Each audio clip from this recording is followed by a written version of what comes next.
охиноо алимны цуугаар хооллож суудан болгох гэж оролдсон аавын аимшигтай түүх. Тайзан дээр гэрэг тусна. 6 настай охин төгөлдөр хуурын ард сууж байна. Танхим дүүрэн хүмүүс амьсгаа даран чагна. Хуруунууд нь жижигхэн, харин тавлж буй хөгжим нь томчуудын чайдаг хүнд бүтээлүүд. Тавлалт дуусахад танхим алар ташилтаар нүргэх.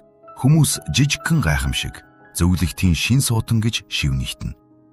Гэвч тэр алар ташилтын ард нэг хүүхдийн айдас, үлсгэлэн, ганцаардал, эцгийнхээ мөрөөдлийн барьцаанд орсон амьдрал нуугдж байлаа. Тэр охины нэрийг Полина Осетинска гэдэг. Полина 1975 оны 12 дугаар сарын 11-нд Москвад төржээ. Түүний аав Олег Осетинский кино зохиорч, урлагийн хүрээний хүн байв. Гэхдээ түүний дотор нэг том шарах байсан гэдэг. Тэр өөрөө Багдад эрхийн хэмжээний төгөлдөр хуурч болохыг мөрөөддөг байжээ. Харин хүүхэд наснда хурууга гэмтээснээр тэр мөрөөдөх нь замхарсан байна. Ингээд нэг өдөр тэр мөрөөдөхөө орхиогүй, зүгээр л өөр хүнд шилжүүлсэн. Тэр хүн өөрийн охин Полина байв. Олегийн хувьд Полина бол зүгээр нэг хүүхэд биш байлаа. Тэр охиноо ирээдүйн агуу хөгжимчин, дэлхийн тайзыг эзлэх суутан болох нь гэж итгэжээ. Бүр охин төрөхөөс өмнө миний ирээдүйн хүүхэд хөгжмийн оргилд хүрнэ гэсэн утгатай тэмдэглэл бичиж байсан гэдэг. Аавын мөрөөдөл ихэндээ том зориг мэт сонсогдож олно. Гэхдээ хүүхдийн мөрөөдлийг асуулгүйгээр түүний нуруунд дээр тавьсан мөчөөс эхлэн тэр зориг хайр биш, дарамт толдог. Полина 5 настайдаа хөгжмийн сургуульд оржээ. 6 настайдаа анхны тоглолтоо хийв. 7 настайдаа Москвагийн консерваторийн дэргэдэх төв хөгжмийн сургуульд ирсэн байна.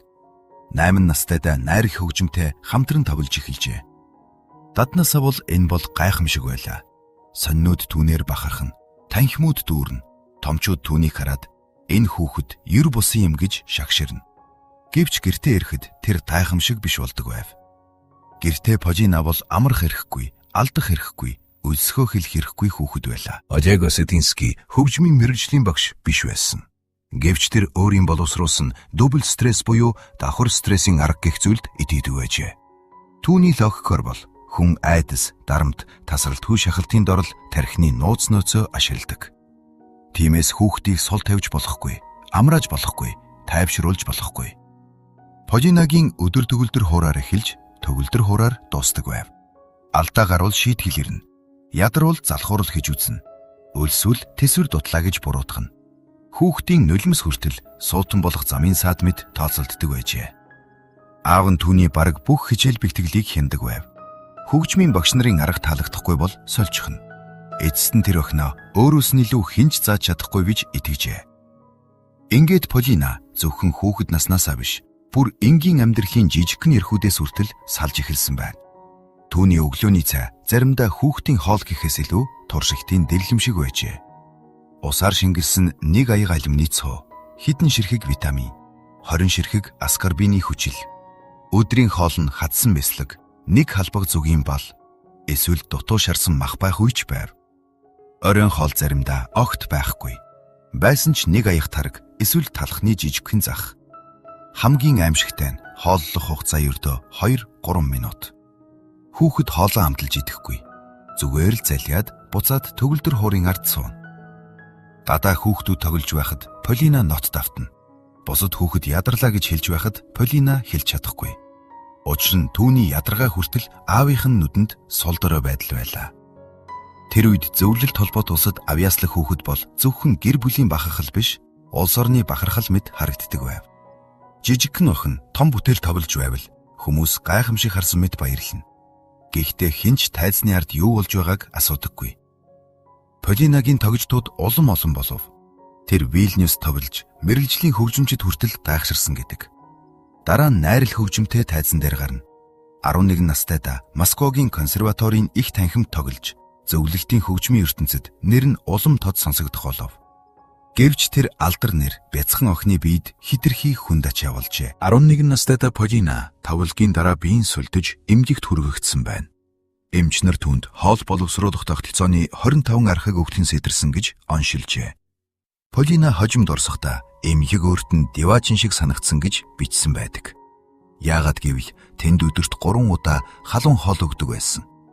Энэ өгүүлбэр хүний зүрх рүү зөөлөн биш, шууд л хүчтэй цохино.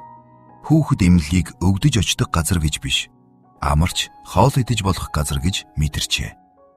Түүний хувьд өвчин хүртэл гэрийнхээс илүү амар амгалан байв. Тэр үед Полина нэг зүйлийг ойлгож эхэлсэн байна. Хэрв тэр одоо зогсохгүй бол амьдрах нь бүхэлдээ эцгийнхэн төлөвлөгөөний дотор өнгөрнө. 1988 онд 13 настай Полина ааваасаа зугтжээ. Тэр хамгийн хэрэгтэй хідэн зүйлээ аваад эхлээд ээжийнхээ танилынд нуугдсан байна. Дараа нь түүнд тусалсан хүмүүсийн ачаар өөр газар очижээ. Гэвч энэ нь кино шиг амархан зогтолт байгаагүй.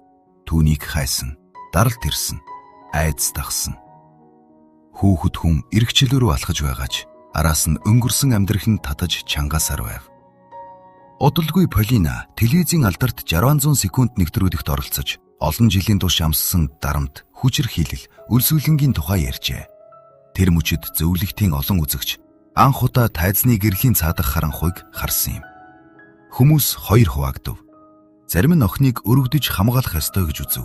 Харин зарим нь эцгээ олон нийтийн өмнө мууллаа гэж буруутгажээ. Энэ бол Полинагийн хувьд хоёр дахь шарах байсан бизээ. Учир нь хүүхэд хүн амьд үлдэхийн тулд үннийг хэлэхэд хүртэл нийгэм түүнийг шүүж байлаа. Гэхдээ Полина буцсангүй. Тэр Санкт Петербург руу нүүж нэрт багш Марина Волхийн удирдлагад суралцав. Энэ үеэс түүний амьдралд нэг том өөрчлөлт гарчээ. Төгөлдөр хуур анх удаа айдас биш болж эхэлсэн байна. Өмнө нь хөгжим бол шийтгэлийн сүдэртэй хамт ирдэг байсан. Харин одоо хөгжим бол ойлгох, сонсох, өөрөөрөө байх орон зай болж хувирчээ. Полина дахин сурсан. Гэхдээ энэ удаа аавынхаа тушаалаар биш, өөрийн сонголтоор. Тэр хожим Санкт Петербургийн консерваторийг төгсөж, дараа нь Москвагийн консерваторт мэргэжлээ ахиулжээ. Ихэнх олон тайзанд гарч, нэр хүндтэй хөгжимчидтэй хамтран тоглов. Карнеги Холл, Венинг Music Verein, Лондоны Барбикан зэрэг алдарт танхимууд түүний нэрийг хүлээн авчээ. Хамгийн гайхалтай нь аав нь түүнд надгүйгээр чи юу ч биш гэж итгүүлэхийг оролдсон ч Полина эсрэгээр нь баталсан. Тэр амьд үлдсэн. Тэр хөгжмөө орхиогүй. Тэр өөрийн дуу хоолойг олсон. Харин 2008 онд Полина баяртай, өнөгмөн нэртэй намтраа хэвлүүлжээ. Энэ ном зөвхөн нэг гэр бүлийн тухай биш байлаа.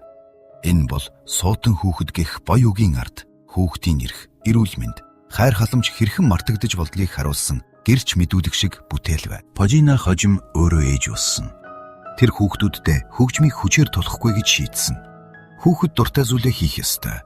Авьяастай байлаа гэд аз жаргалаа золиослох албагүй.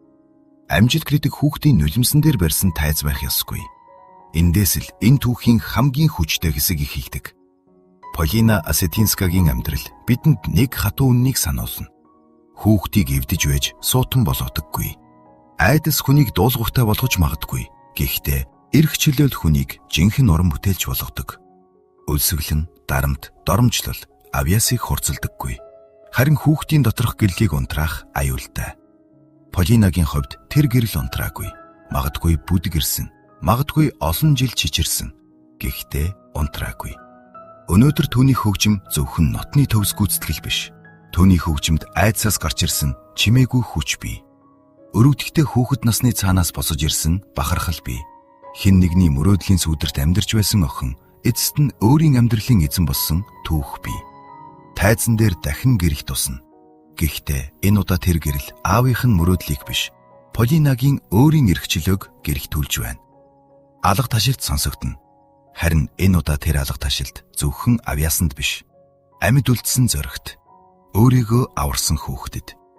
Мөн айдсаар биш, хайр арил жинхэнэ урлал цэцгэлдэг гэдгийг баталсан нэг эмэгтэй амьдралд зориулагдж байна. Саак Цэгмэн. Бусдаас өөр мэдрэмж.